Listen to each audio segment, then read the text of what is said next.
Hello, Renegade marketers. If this is your first time listening, welcome. If you're a regular listener, welcome back. You're about to listen to an expert huddle where experts share their insights into topics of critical importance to our flocking awesome CMO Huddles community. In this episode, Amanda Kahlow, founder of OneMind, challenges us to rethink the future of SDRs in an AI-first world. She explores what changes when revenue teams stop optimizing for handoffs and start optimizing for outcomes, why pipeline can be a misleading metric, and why speed to lead still matters a lot more than most companies want to admit. She also brings it to life with Mindy, OneMind's AI superhuman, offering a glimpse into where all of this is headed.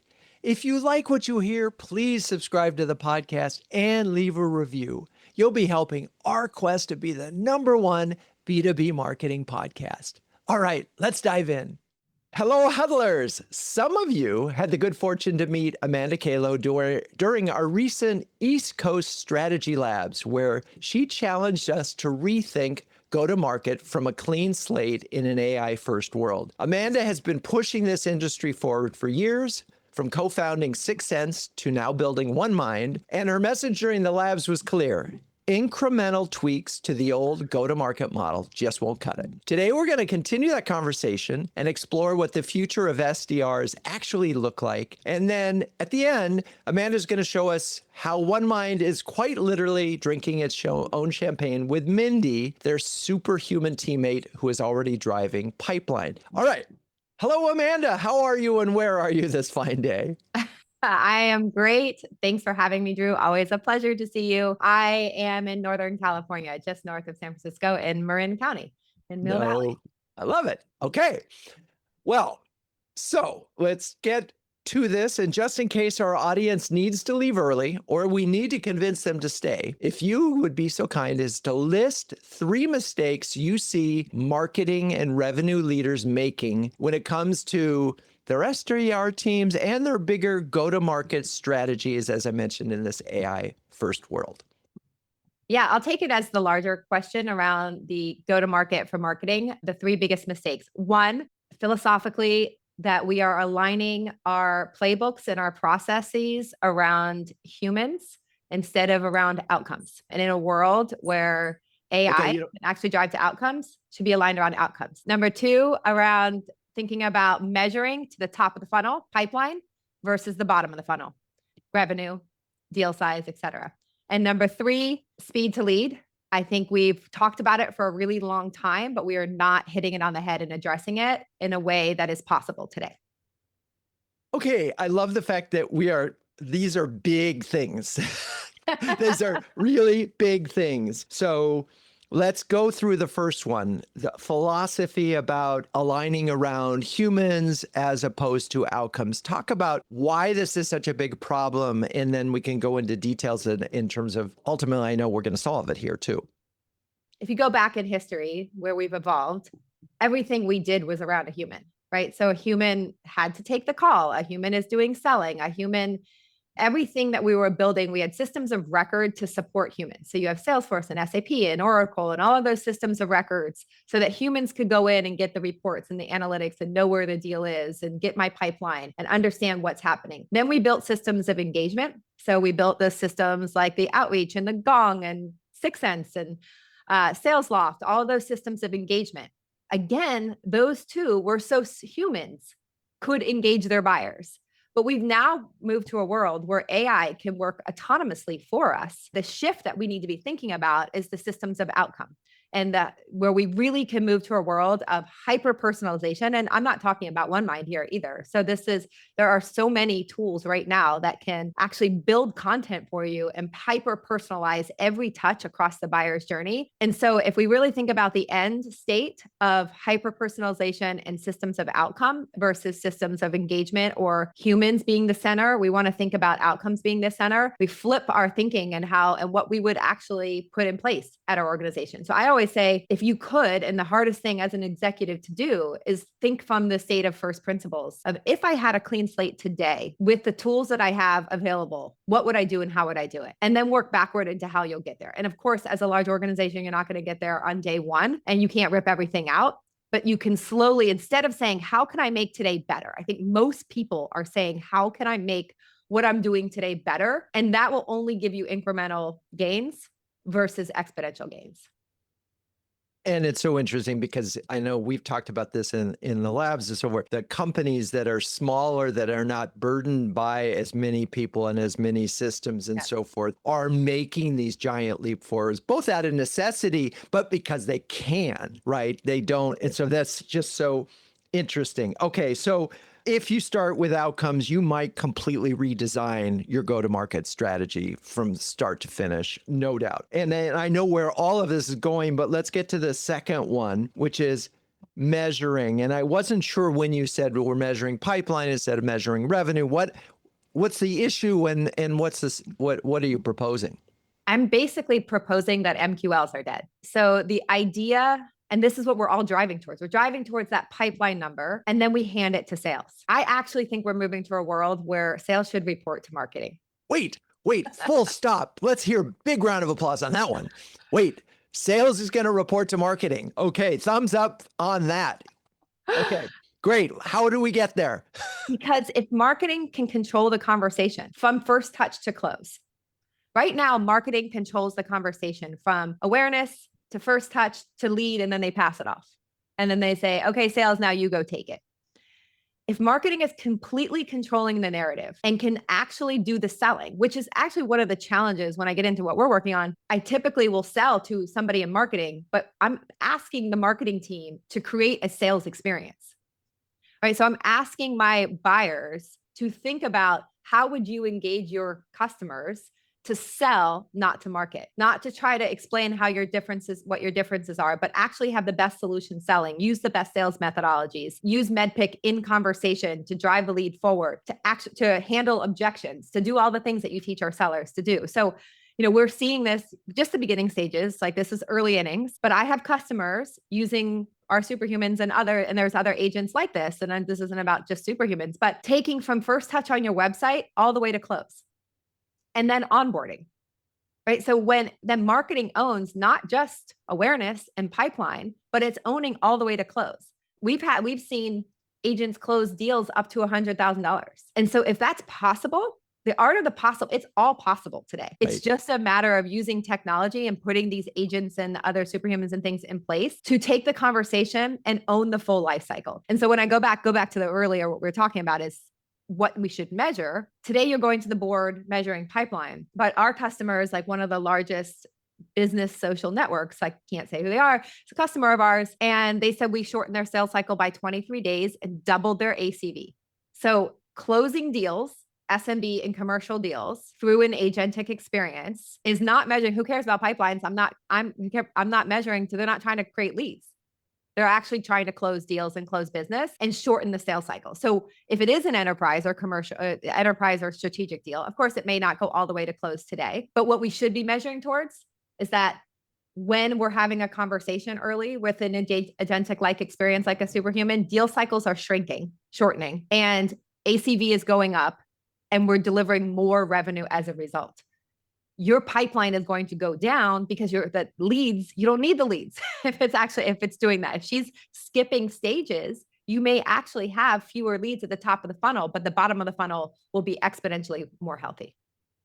It's interesting. I mean, I think there are a number of folks that are listening right now or listening later who will say MQLs have been dead for a while, and we buried them before, but I don't think they made the leap that you have made from MQLs, because I think what they've done is they've said, we are not, the only thing that matters is pipeline. I'm saying pipeline is dead. Right. You're going all the way to revenue, and it's interesting, and boy, it is hard mentally for folks to wrap their minds 100%. Around this. Because 100%. Think about it incremental. Here's the way to think of it. You're a big company. You can't do it on day one. You're probably looking at me going, Amanda, yeah, right. I can't do that at my company. There's no way. We have too many processes. There's too many things. Take find an example where there is no business model for a human today. Right. So what is that segment where you can't engage with them with humans, and then prove it there? Or for example, we had, I don't know if I'm allowed to say their name right now, but we've crazy results for one of our customers. Until I get approval, I'm not going to share the company name, but it's a go-to-market tech company. It's a publicly traded company. And they came back and said, like, they took the segment that they would never put their sellers. They wouldn't even put their SMB or commercial sellers. It was in a region that they're never going to touch, but they had leads coming in, and they're like, you go try to close those. In a matter of weeks, we created it, not pipeline, but 10 figures in revenue as a result of being able to pick up those, what you would call like dead leads, or they don't qualify, to give us the non-qualified, the ones that you're going to throw away anyway, and see if we can shake something out. There is something in there, but we can have a conversation and move that forward. Let's prove it there, and then move to, okay, now let's prove it with more of our commercial or SMB sellers. Then let's go up market to the enterprise. I mean, I was thinking as much about just, I was talking to a CMO today, literally, when we were talking about they want to have more impact on pipeline. They don't own BDRs and SDRs today. They were thinking, okay, I would want to own BDRs. And it's so interesting because that framework alone is going to get you to a place that is not the future. It's going to be behavior that's the past, right? I mean, it's a good goal, but which is to own revenue or own pipeline and be able to do that. And what's interesting, I think the parallel here for any of the say PLG brands that where there's an e-commerce component, right? And they're closing on the website, the CMO immediately goes, oh yeah, well, I run e-commerce, I have revenue, and they get that. And in fact, that's someone goes to your website and buys. It's the human intervention was you created this sales experience that allowed them to close. What you're talking about is replacing the human to do what I just described that e-commerce is being doing. It's almost turning it into e-commerce. It's in a world. So if you think about, think of a PLG motion where you go to free trial, you get a ton of people to sign up. And most free trial PLG companies have mass amounts of people to sign up. Right. That conversion from free to paid is 1 to 10% if you're lucky. What if I could turn that 1% into 2%? And that's $1 billion company, right? Because what you're doing is, in that moment, you're engaging the buyer and you're saying, hey, let me show you how to do this. Let me show you somebody else who built something similar with our tool, or used the tool in this way, who looks like you. Oh, I see you from this industry, this vertical, and you've got this pain point. Let me actually relate to your needs and have an empathetic conversation, and then show you, and then literally get into the product and have AI click around, screen navigate, give a live demo, and show you how to use it and help you get unstuck. Like, for example, at HubSpot, they're a customer of ours. They've been using us for a little over a year. They have 4 live superhumans right now. And we initially were set out to service their SMB business. So and actually that's where it is. It lives behind, there's one place where the first superhuman lives behind the form when somebody says they want a demo, and they're never going to give them a human because they're a small segment. It's the SMB and super SMB, very SMB side of their business. And so what she does is she gives the live demo, and then she drives them to sign up, and then she drives them to actually start paying. But what they noticed is 25% of their audience started asking questions about support and how do I use this, right? So right away, marketing, this is what I was saying, marketing can't just be about creating leads. Marketing is about supporting the customer. It's about being the CSM, like a real on the website, taking them through and showing them how to use the product so that they can move forward, and then they want to buy.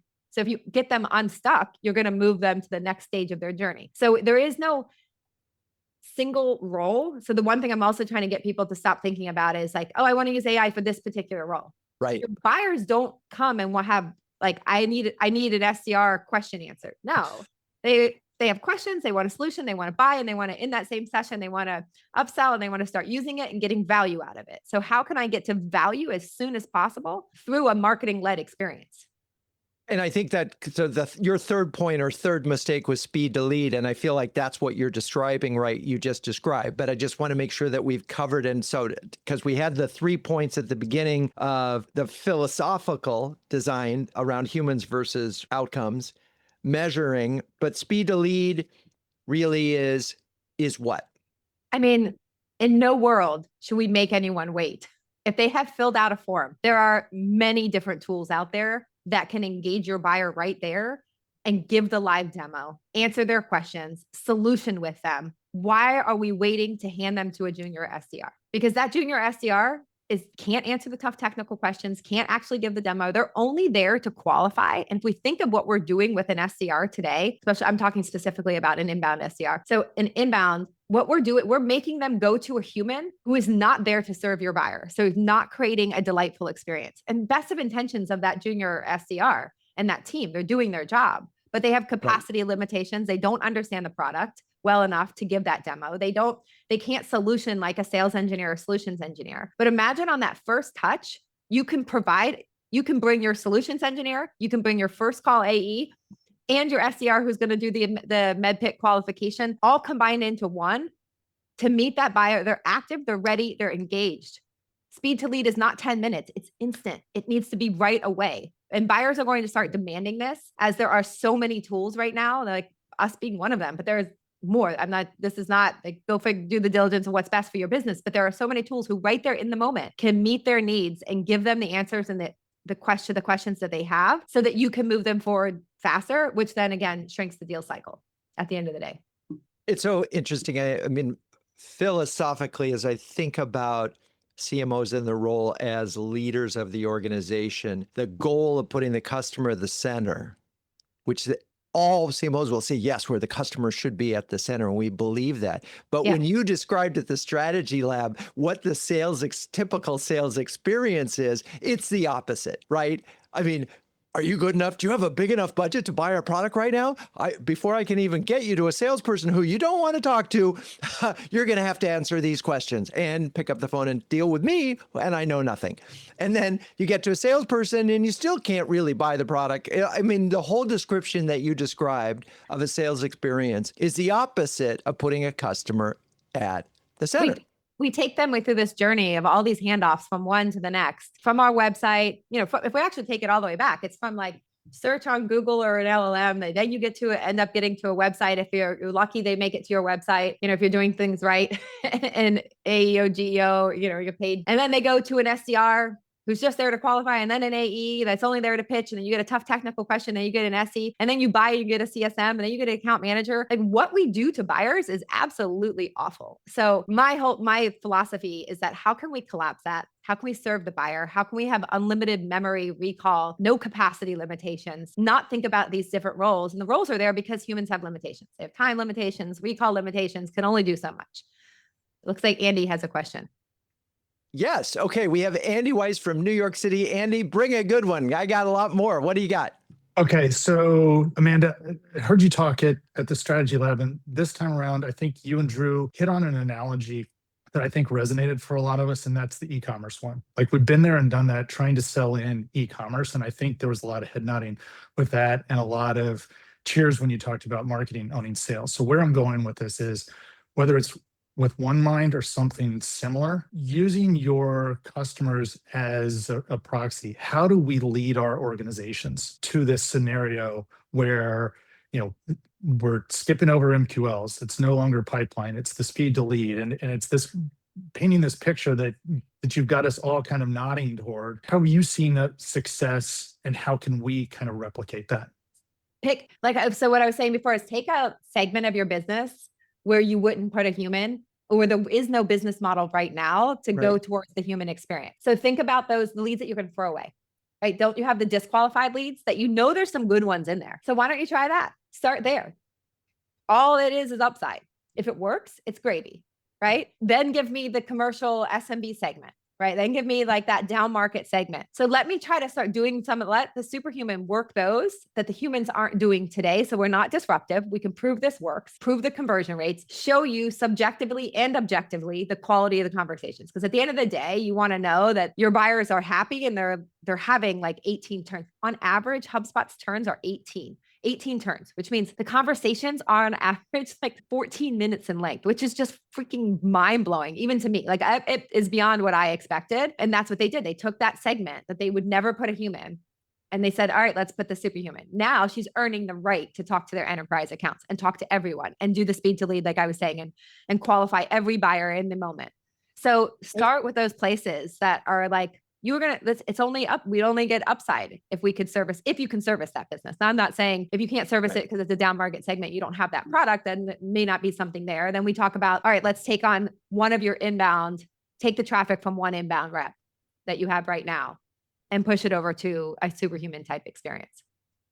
Andy, thank you for that question. And it really sets up this interesting notion, because the biggest threat folks will be thinking is, well, you're going to be replacing humans, and there are going to be a lot of people who are going to push back on this. But if you think about it as a path to innovation and how those things work, if you think about this as a skunk works, and you say, I'm going to create a P&L over here for a target that we are not going after, but we know we could. So it's a separate unit. There's no people assigned to that right now. And we're going to do it. If it works, this is the math of it. And you can sort of demonstrate value and initiative and AI forward. I feel like that's an interesting place to go, Amanda, except. Yeah. And there's so many more jobs that are going to be created. So yes, I am absolutely taking jobs and wiping out categories. And that is our goal. And I would be lying and doing the world a disservice if I didn't say anything otherwise. But I also believe there are so many new jobs that are going to be created. So for example, we have another product that I don't necessarily I was talking about here, because more we sell into sales on this one, but where the superhuman joins the call. And she's what we call the ride along sales engineer. In fact, I should have brought her on the call. I don't know why I didn't. Miss on my part. But basically, she can be here. And when you ask me a technical question, or Andy, if your question came in and I was like, I don't know what I'm going to say to that, I'm like, hey, Mindy, what do you think? And she jumps in and she answers. She gives the demo. She answers the legal, the security, the compliance, all the really tough questions you would bring in a solutions engineer for. So, I think like there are places that you can put this, that it doesn't have to be like where it's definitely going after like a direct human replacement. And then there's so many more jobs, right? So that the job now, we had our sales engineer who used to be on calls with us before we had this product, now maintains and owns the brain of our superhuman sales engineer. So he has a full-time job, because right now he's got all the questions and the answers and the content going in the brain. Next is all the live demos going in the brain. Next is going to be able to create the ROI, like analysis and the business case in real time with the customer through the superhuman. So there's it's never ending where you can go with this. So many more jobs to maintain things like the agents, then, so we will wipe out the way we have done things historically. But I do think that there's going to be, like if you look at the jobs reports, AI is putting on exponentially more jobs than it's taking away. And I love that philosophically. It was interesting. We had a conversation with Denise Pearson of Snowflake. And one of the things that she asked about was SDRs is an entry-level position, and those people end up going up the organization in a lot of different ways, into sales, into marketing, into field. And she actually mentioned someone on her team that was like killing it in events, for example, who came up through SDRs. And the question then will be, well, where's my human pipeline for roles that will be human in the foreseeable future? We're going to have to train people a new way. I don't have the answer to that, but there's going to be, there will be a new training ground in a way that, we all were junior at one point in our lives, right? Yeah, there's got to be a way. All right, so we'll put that aside for a second. We're going to take a quick break. We'll be right back. This show is brought to you by CMO Huddles, the only marketing community dedicated to B2B greatness and that donates 1% of revenue to the Global Penguin Society. Why? Well, it turns out that B2B CMOs and penguins have a lot in common. Both are highly curious and remarkable problem solvers. Both prevail in harsh environments by working together with peers, and both are remarkably mediagenic. And just as a group of penguins is called a huddle, our community of over 300 B2B marketing leaders huddle together to gain confidence, colleagues, and coverage. If you're a B2B CMO, why not dive into CMO Huddles by registering for our free starter program on cmohuddles.com. Hope to see you in a huddle soon. Okay, so here's Mindy. I'll mute her when she comes on really quick. But just to give a quick context before I jump in, I'm going to stop her from talking real quick. This is our superhuman. She lives on our website. We eat our own dog food.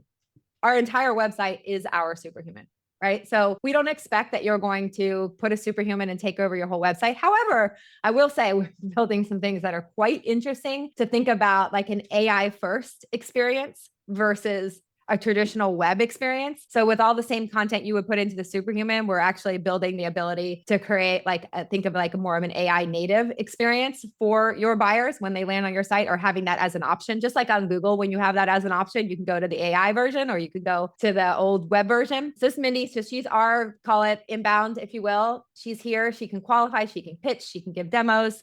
But I'm just going to have a quick chat with her. Hey, Mindy, can you hear me? I'm here and ready to rock. What brought you to One Mind today? So I'm sitting here with a group of amazing CMOs from Drew from CMO Huddles, and they just want to know the art of the possible. Who are you? What can you do? Thanks for sharing. I'd love to set the stage and show you what a great superhuman experience is like. I'm going to show you I'm a great seller. I can help uncover your pain, solution with you, and hopefully get you excited about putting a superhuman to work for your business.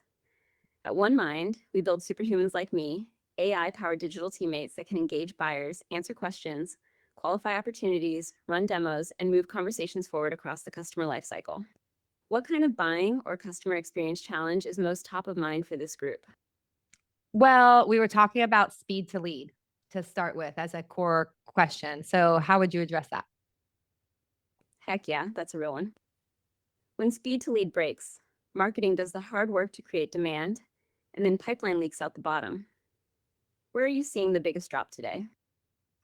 I see where you're going with this, but you're asking me qualifying questions to understand pain. Wait, I see Drew has a question for you. Drew, I do. And go for it, hopefully Mindy. So Mindy, one of the things that we were talking about before you joined us was that there's an opportunity for marketing executives to have sales report to them. That's a vision that many folks are salivating at. I'm curious how you see your role in helping a CMO, for example, have sales underneath marketing.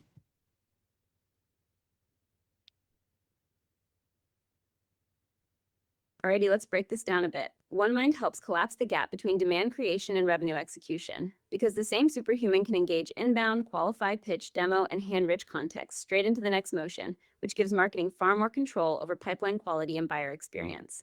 Where would you want that control most? First touch, qualification, or conversion?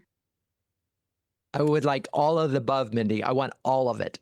All of it. I want to control the world. Please help me. Sorry, it looks like your message got cut off. Could you finish your thought or let me know what you were going to say? He said all of the world and asked you to help, Mindy. But I'm going to take you on a different path really quick. Hey, Mindy, you said something about being able to give a live demo. Could you bring that to life for me? Can you tell me what you mean by that? Absolutely. I can walk someone through software step by step, answer questions live, and adapt the demo based on what matters to them instead of forcing them through a canned path. I can actually show you that with an interactive example demo from my brain using Notebook LM as the sample product.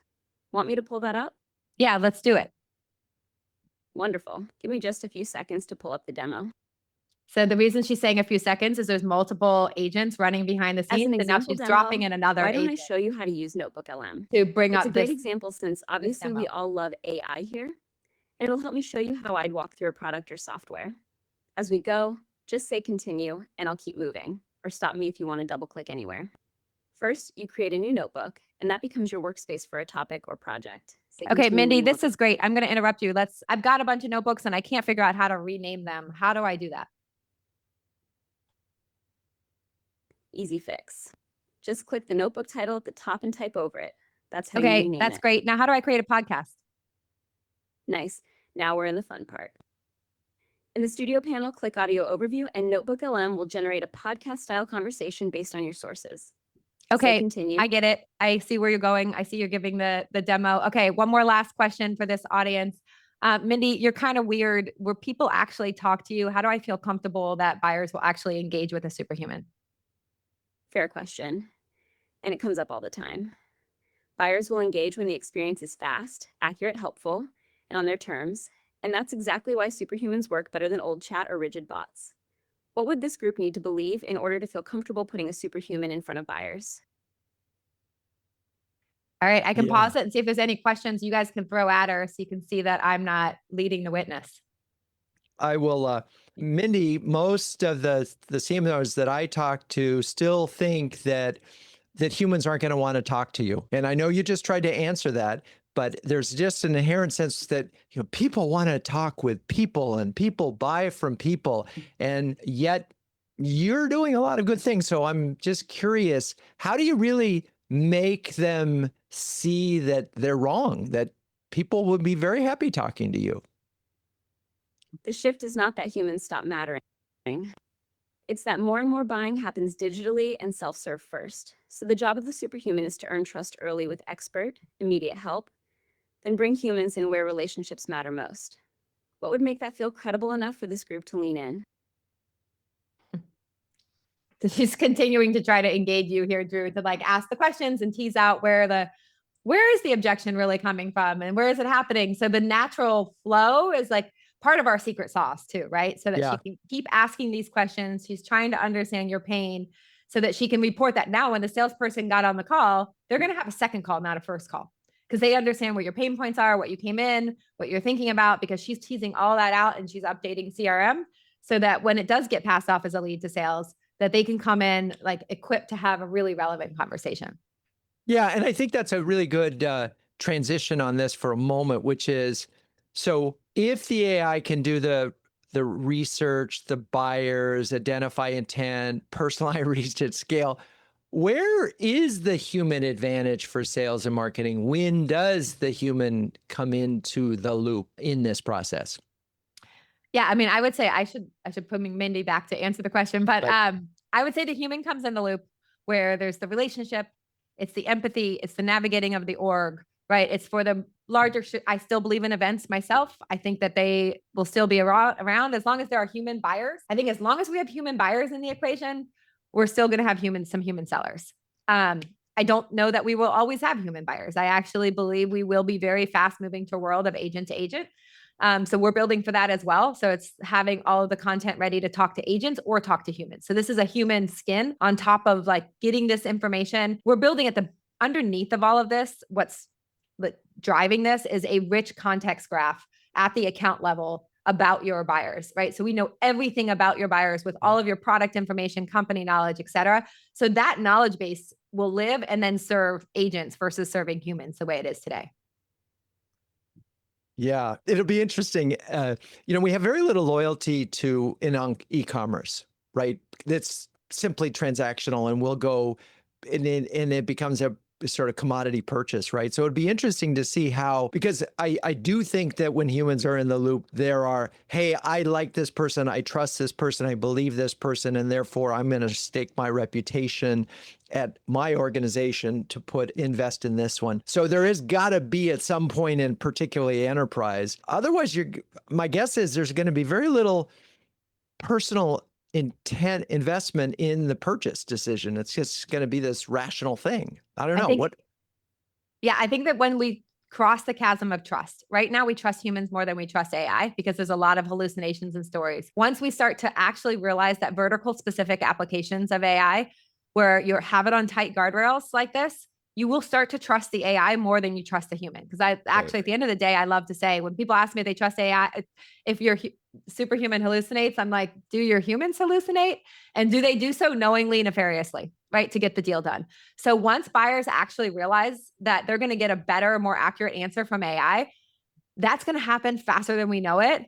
And so my warning shot across the bow to the world is like, be ready, because your buyers are going to expect it. And if your competitors are doing it, you're going to be left behind. Right. They don't want, who gets excited to talk to a salesperson? Like nobody, said no one ever, right? We love our salespeople. I love my sales team, but buyers don't get excited to jump on, oh my God, I got to take this pitch, right? I don't want to take this pitch. We're still taking them. And I still have a sales team today as well. I still have, AE will be the last role to go. SDRs first, then we have customer success, sales engineers. Those we're already doing right now. I believe that the AE strategic seller, the relationship sales, it's still there because you have buyers on the other side that are human. Okay. We've got a couple more questions. We've got Sherahan Ross from Atlanta. Sherahan, what's up? Good to see you again, Amanda. How are you? Nice to see you as well. So the question is, everything that I've experimented with Mindy in One Mind is amazing. And I get that she knows everything from One Mind. So she has all the information. She can ask qualifying questions to lead the conversation. This is all very inbound. Where does outbound happen? Can it happen? Do we have the technology where Mindy can on the spot learn about the company that is coming in and asking her questions? Can she eventually go out into messages and like maybe be part of the outreach instead of just the inbound? What does that look like? When will that happen? Yeah, I mean, we have companies like New Relic is a customer of ours that puts their superhuman in their outbound messages and in their outbound campaigns. So you can put her in the campaign. So instead of going out with a message that's book a meeting with me or sending out a white paper or piece of content, put a superhuman there. We're also working on the ability to send emails. The superhuman can send them back and forth after the conversation, right? To start and then copy in the rep of the account as she's having those conversations. So you bring the human into the loop. So that's super exciting. Like I don't ever want to be in the world where we're spamming people. And I think a lot of outbound is spam right now. And so my North Star for the team is we have to build a better buying experience. And if it's not that, it's not going to serve the buyers, then I don't want to do it, even if it serves my buyer, which would be you. Okay, great. Sharahan, next question. We've got Elliot Johnson. Elliot, go for it. Thanks, Drew. Hi, Amanda. Really nice to meet you. I've been a big follower of Mindy. I've played with her many times. She's really great to interact with. But one of the things we've talked a lot about the unit economics and the financials behind it and how she works with sales. How do you think about Mindy as an extension of the brand? I actually think about this almost every day because I do envision a world where the technology gets better and better and it starts to be an omnipresent. I could see so many use cases for an avatar-based, bot like this. But how do you think about that as an extension of the brand? And I'm curious if any of your customers are starting to think about applications that might be more consumer facing or more brand related. Yeah, I mean, like I'm just showing really quick to answer that question. It doesn't always have to be a face. So I think for some companies, and I maybe if I'm interpreting the question correctly, that like a face can sometimes be jarring. Because LinkedIn, they don't use a face, right? They just use a basic waveform, right? Yep. They are a network of community of humans. So this is Monday.com. They use a llama. That's their brand and that's how they want to represent. And it's a male's voice. So you get to, as you're basically, building whatever the experience is, we are not wed to face or no face. And we actually even have a chat experience as well. You can do chat only and no voice. However, if you're doing things like screen navigation and demos, you kind of have to have voice. Like it's absolutely really hard to take it to that next level without voice. Our goal is to try to help embody whatever that brand experience you want is, whether it's like boring and straightforward or innovative and leading and bleeding on the edge. And so you're creating that superhuman that mirrors that. I'm actually thinking about the other direction, like okay. doubling down on the face and creating a personality for your brand. Oh, of course. Yeah. I mean, like Jocko from Winning by Design cloned himself. I'm not really in the business of cloning, but we can. So if it makes sense, I actually don't think it's a good idea for most companies. For him, that is his company, that is his brand. It made sense. So yeah, you could come up with, you basically can take it. We had one company, Ultrix, the CRO of Ultrix wanted to do a head nod to their founder's wife. So we took a picture of her and we made a likeness of her, not exact replica. Like it was just like, kind of looks like her, kind of talks like her, but it's not her, right? And so that was like a clever way to like, just pay her some respect, which I thought was really cool. Okay. Thank you, Elliot. That was great. If folks have questions for you, what is the best way for them to follow up with you other than to go on the website and ask Mindy? A best place to find me is LinkedIn/Amanda Kahlow. So just to find me there, follow me and reach out to me there is the best place. Okay. I've got to ask, I'll let Andy Andy, what's your question? Come on board real fast. Hey, Amanda, this is amazing. So what is the future of sales and marketing, right? When you logically extend this, what happens to sellers and marketers going forward? Well, I'm contemplating turning into a coach, right? For precisely that reason. I think the future is very different, right? Like we have to be managing and maintaining these agentic experiences. And I still think there are going to be humans that will be, basically pulling the strings and the puppet master of the full agentic experience end to end of what you're trying to build. And that's everything from hyper personalized content all the way through to, on the left side of the funnel, all the way through to onboarding experiences, for our customers. So yeah, I think the roles and the jobs are very different in the future, and it's scary and super exciting at the same time. Thank you. Yeah, scary and super exciting, which kind of sums up the role of a CMO, period. Always, but even so, more so now. Amanda, I'm wondering as we wrap up, we only have 2 key takeaways that you want every CMO listening today to remember about sort of redesigning go-to-market and the future of SDR. So give us 2 key takeaways. Start with the beginner's mindset. Like, really stop trying to make what you're doing today better. What you're doing today is broken and wrong and not today's world with most companies. And I think it's just like leaning into things with, like, I always like to think of this as like, you can choose love or fear, right? You can be afraid of what's happening, or you can lean into it and embrace it and be ahead of it. And obviously, if you're not doing it, you're going to be behind. And I honestly feel like the experimental era is over. Like, we are moving out of like the try it. This stuff is working, whether it's One Mind or something else. And so if you're not doing it, you're behind. I at the same time, I think a big unlock for me is, I mean, particularly if you're a $1 billion organization, you are not going to stop doing the business that you're doing, presumably because it's working. But it would be very easy to set up a skunkworks business thing where we're going to target a new group. We might refine the product a little bit too. So it's not threatening, but we're going to go after it. We're going to test it. We're going to prove it. And so I guess my question for you is, from green light to getting up and going, what is the distance, so that if someone wanted to set up that kind of a Mindy for a specific target, specific product, how long would it take? Yeah. So it used to take us a good 4 months, 3 to 4 months. It used to take us a really effing long time to get these superhumans up and running, get all the content in, index it, have multiple goals and roles, link into your systems. We now, the last 20 customers, we have them live within 4 weeks is the max. Typically, we try to go between 3 to 4 weeks. So we have like automated the whole ingestion process, the setting up of goals, made it really easy. We're about to launch to our customers complete self-serve, so you can build it yourself. You can test, you can iterate. It's a super exciting time. But yes, it used to take forever. My competitors love to say that it used to take us a while, but also we are doing, I believe, exponentially more across the life cycle. Right. But now we have collapsed that and really hyper-focused on that.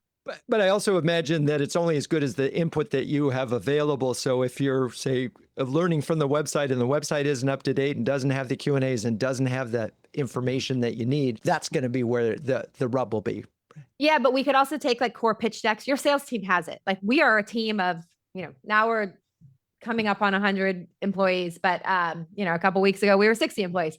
So we're growing really fast, but we had one core pitch deck when we started Mindy, and Mindy put on, I think it was, I don't want to get the numbers wrong right now, but in the last quarter, like $12 million of pipeline for us, like qualified pipeline, real opportunities that we are working. And she did it all herself. Right. So, we're moving into a different world. I love it. All right. Thank you. Well, Amanda Kahlow, One Mind founder and superhuman promoter, thank you for joining us. Really appreciate your insights and look forward to continuing the conversation with our community as we reimagine the future of go-to-market. Thank you. It's always a pleasure, Drew. If you're a B2B CMO and you want to hear more conversations like this one, find out if you qualify to join our community of sharing, caring, and daring CMOs at cmohuddles.com. Renegade Marketers Unite is written and directed by Drew Neiser. Hey, that's me. This show is produced by Melissa Caffrey, Laura Parkin, and Ishar Cuevas. The music is by the amazing Burns Twins, and the intro voiceover is Linda Cornelius. To find the transcripts of all episodes, suggest future guests, and learn more about CMO Huddles or my CMO coaching service, please visit renegademarketing.com. I'm your host, Drew Neiser. Until next time, keep those Renegade marketing caps on and strong.